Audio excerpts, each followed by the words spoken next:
Assalamualaikum warahmatullahi wabarakatuh.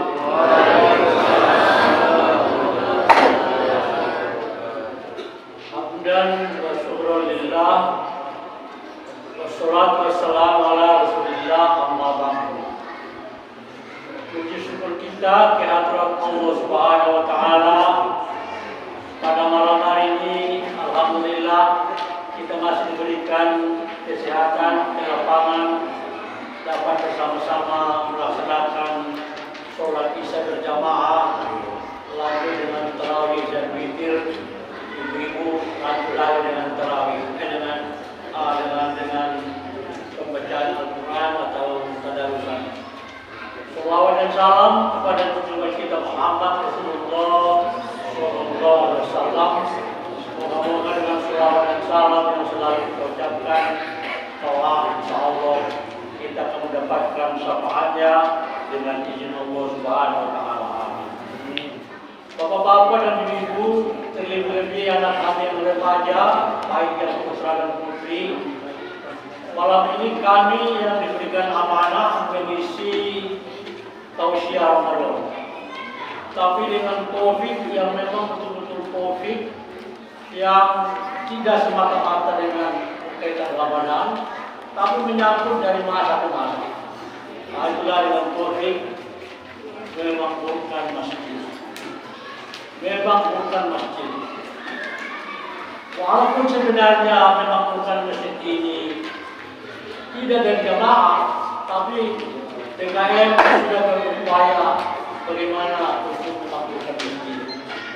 Nanti mungkin tidak sempat keterangan-keterangan yang ada dalam Al-Quran dan hadis ini bisa kita lanjut apakah syukur nanti atau kabar nanti, karena hadis-hadis ini kami ambil dari tafsir Ibnu Katsir yang tidak ada pendapat kami di sini, semuanya kami ambil dari Al-Quran dan hadis dan dapat dinukil, dapat diambil dari tafsir Ibnu Katsir.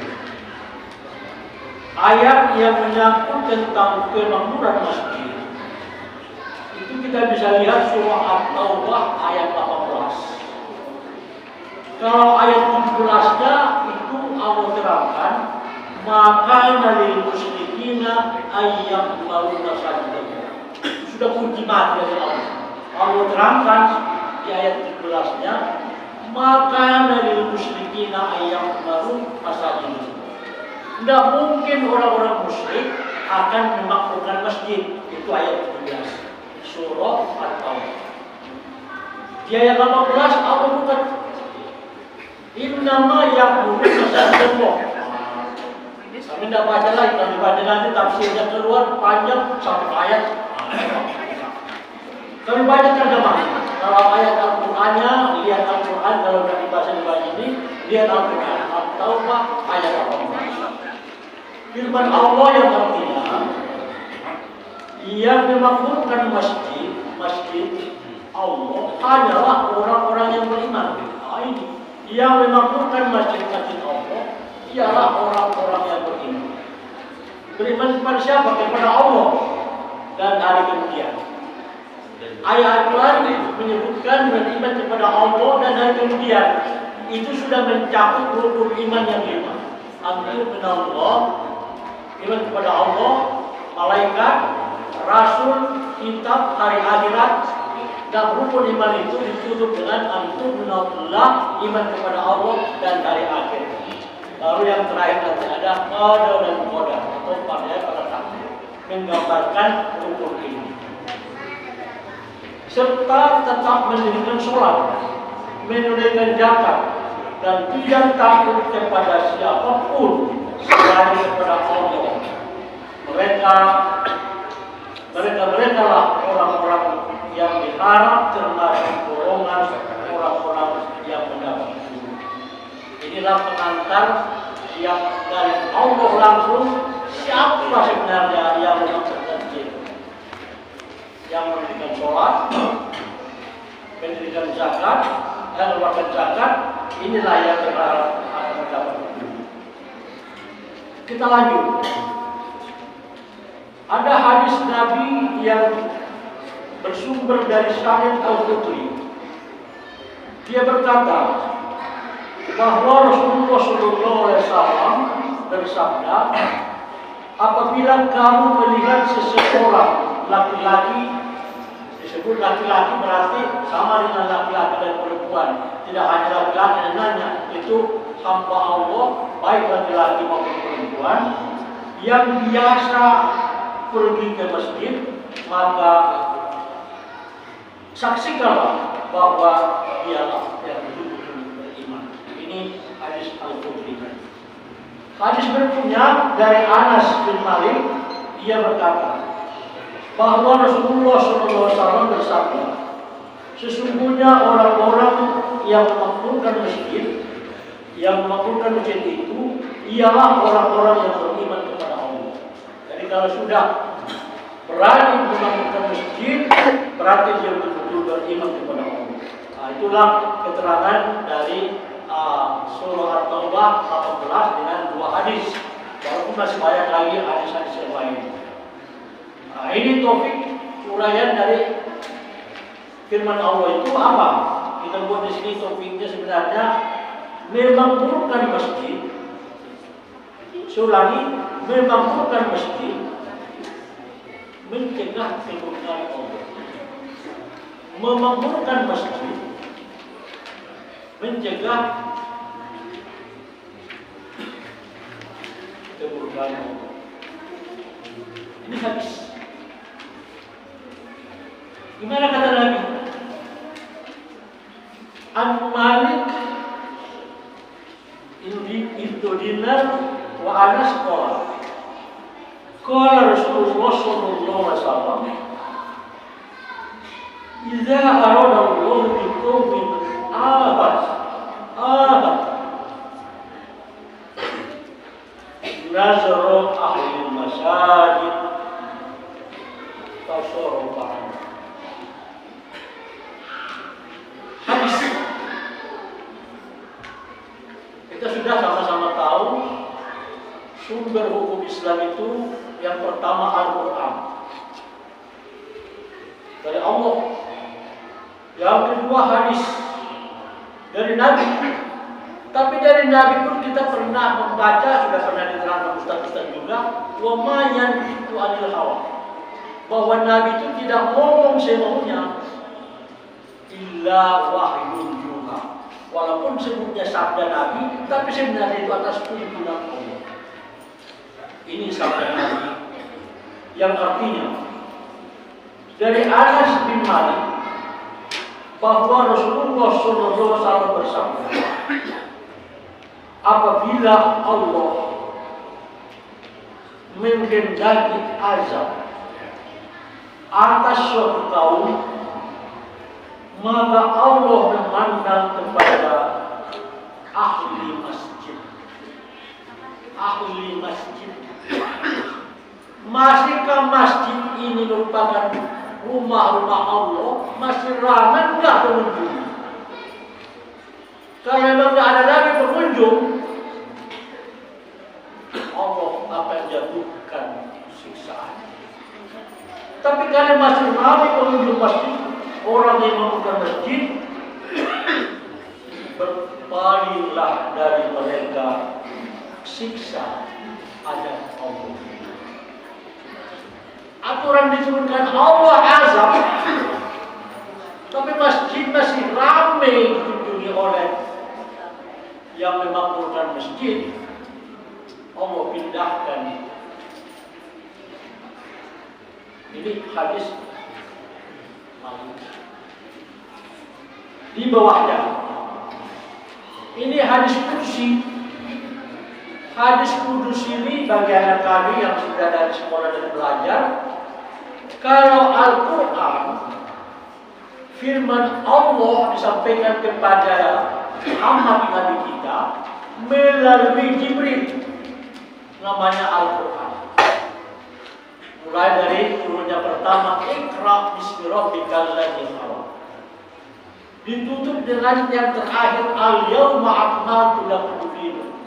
Inilah Al-Quran. Kalau di mushaf yang kita baca, mushaf Utsman, Kita baca Alhamdulillahirabbil alamin, baru surah Al-Baqarah, Alif Lam Mim, baru terakhir surah An-Nas, itu firman Allah melalui Jibril, namanya Al-Quran. Tapi kalau hadis kursi dari Allah langsung kepada Nabi kita Muhammad, dan bahasanya dibahasakan oleh Nabi kita, maka namanya hadis kursi.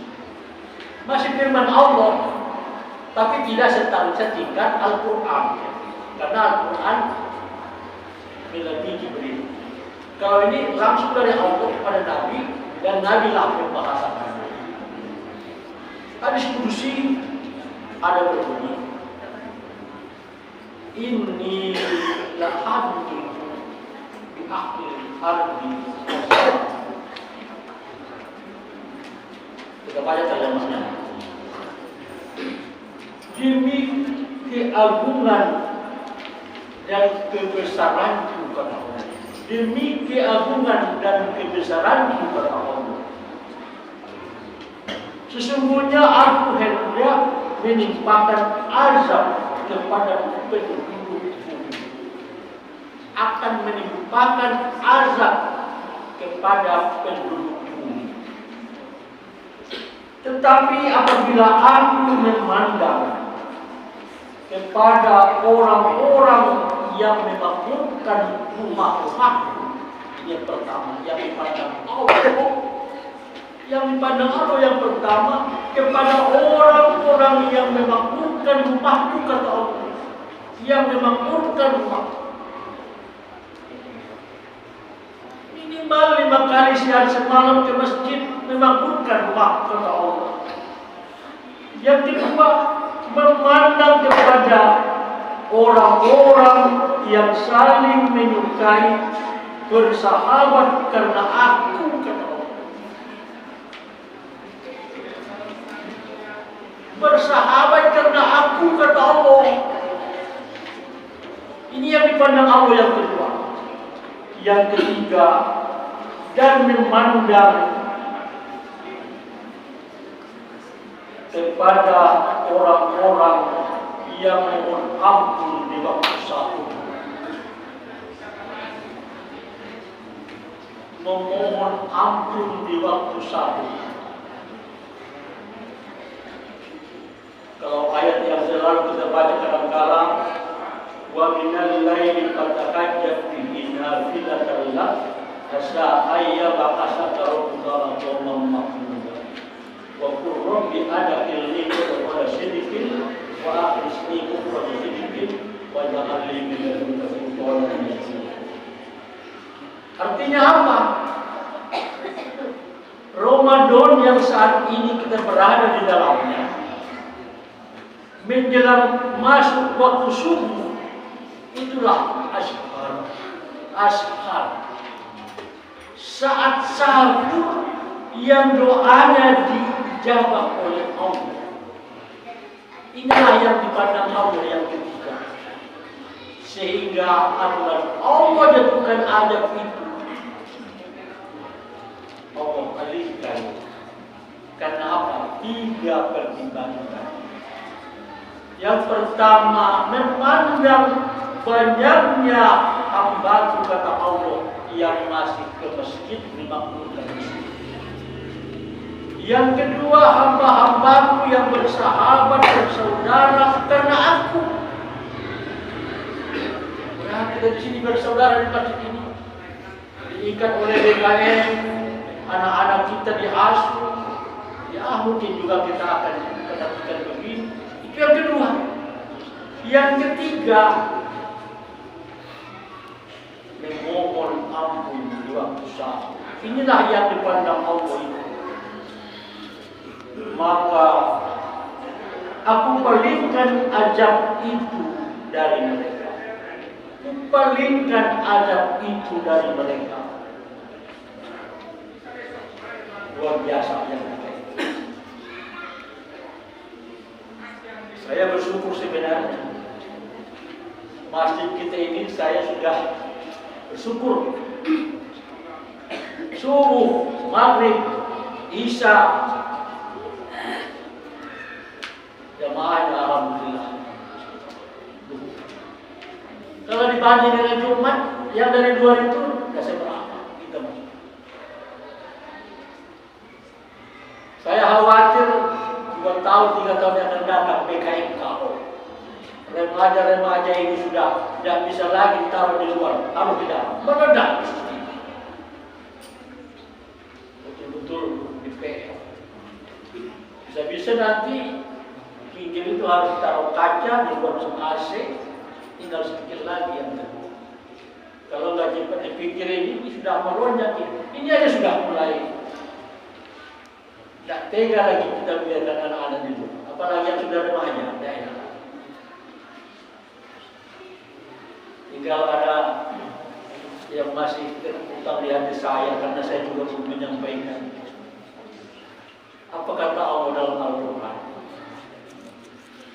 Kulu washrabu wa la tusrifu. Makan dan minumlah kamu dan jangan berlebih-lebih. Lanjutan ayat itu, khudzu zinatakum inda kulli masjid. Pakailah pakaianmu yang cantik-cantik setiap kali ke masjid. Ke masjid kan bersolat. Pakailah pakaian yang cantik-cantik setiap ke masjid. Itu firman Allah, bukan hadis Pak. Khudzu zinatakum inda kulli masjid. Pakailah pakaianmu yang cantik-cantik kalau ke masjid. Kalau sunnah Nabi apa? Sunnah Nabi kan ada pakai wangi-wangian, sisir. Kalau yang perempuan tambah lagi, ada lagi yang namanya ya sepanjang tidak membatasi air wudhu silakan. Itu apa? Untuk cantik. Kenapa Allah itu cantik, pingin dan suka kepada yang cantik-cantik. Sampai kita ke masjid cari baju yang paling lama yang buruk, jangan pakai sendal yang sudah terpotong, jangan. Dulu sih nanti tidak. Ayo ibu, sebenarnya gantikan. Silakan aja, asal jangan membagi dan jangan ria, jangan takabur. Jadi saya ulangi, hadis kursi yang kita bacakan tadi. 3 inilah penangkal azab. Jadi mudah-mudahan Allah mengurungkan. Covid katanya lalu itu. Tapi alhamdulillah jemaah kita aman-aman aja. Aman-aman, alhamdulillah aman-aman. Walaupun belum terbaca saya ini, karena ini baru terbaca lagi tafsir Ibnu Katsir ini yang seperti ini. Belum pernah ceramah saya pun belum pernah ceramah saya ini. Rupanya dalam tafsir dijelaskan 3 penangkal azab dari siksa Allah. Alhamdulillah kita miliki. Memakmurkan masjid,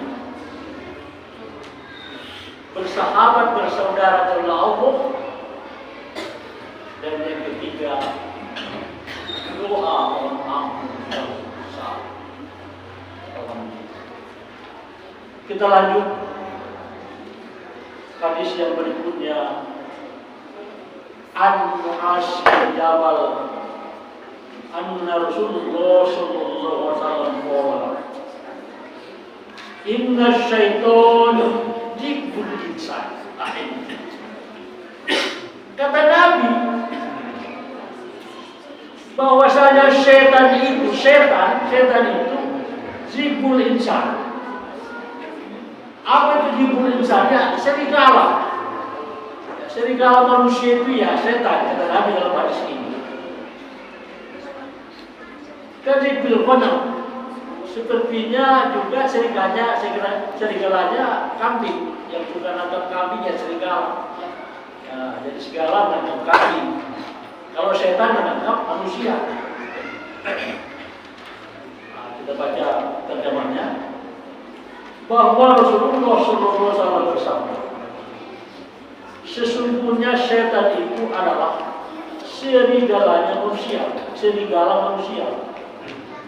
Sama halnya dengan serigala kambing.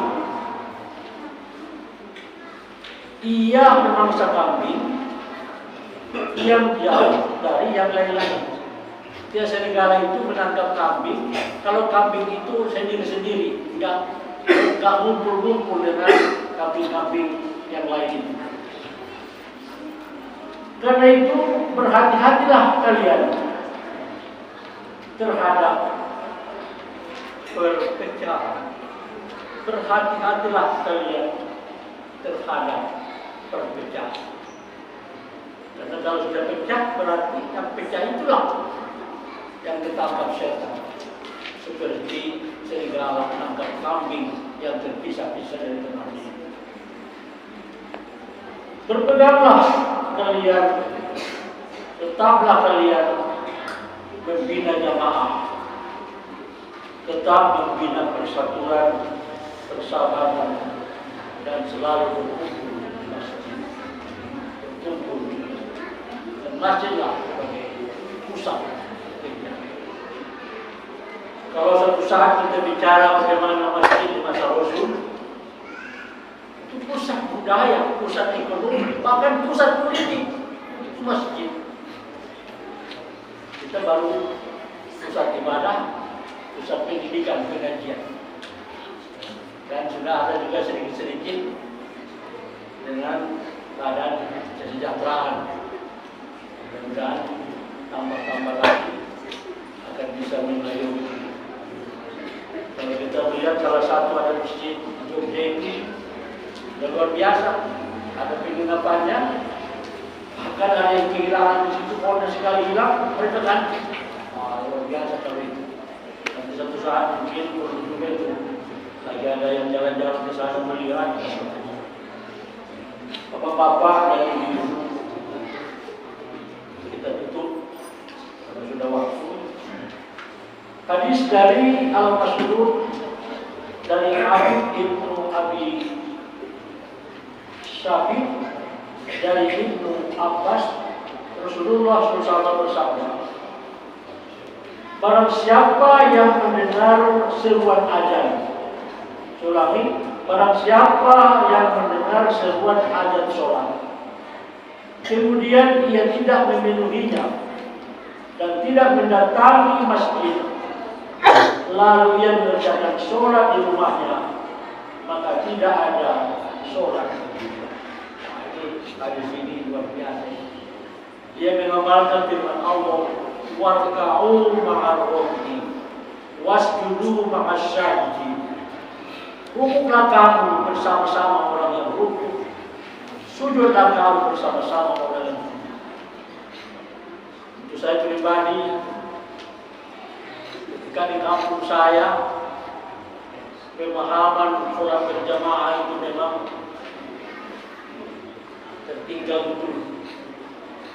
Karena Ustaz saya pun mengatakan sholat berjamaah itu hanya fardu kifayah. Fardu kifayah itu kalau sudah 3 orang saja mereka berjamaah di masjid saja, masjid sana, lepaslah dosa kita dari berjamaah. Rupanya pendapat itu setelah lama-lama saya baca-baca kurang tepat. Sholat berjamaah itu ke masjid itu. Dan alhamdulillah pemahaman ini di kota seperti itu, sehingga masjid-masjid juga ramai, termasuk masjid kita pun alhamdulillah. Ini sajalah tausiah kita malam ini. Kalaupun nanti ada uraian atau pertanyaan, lain waktu yang kita sampaikan. Terima kasih atas segala kekurangan. Billahi taufiq wal hidayah. Wassalamualaikum warahmatullahi wabarakatuh.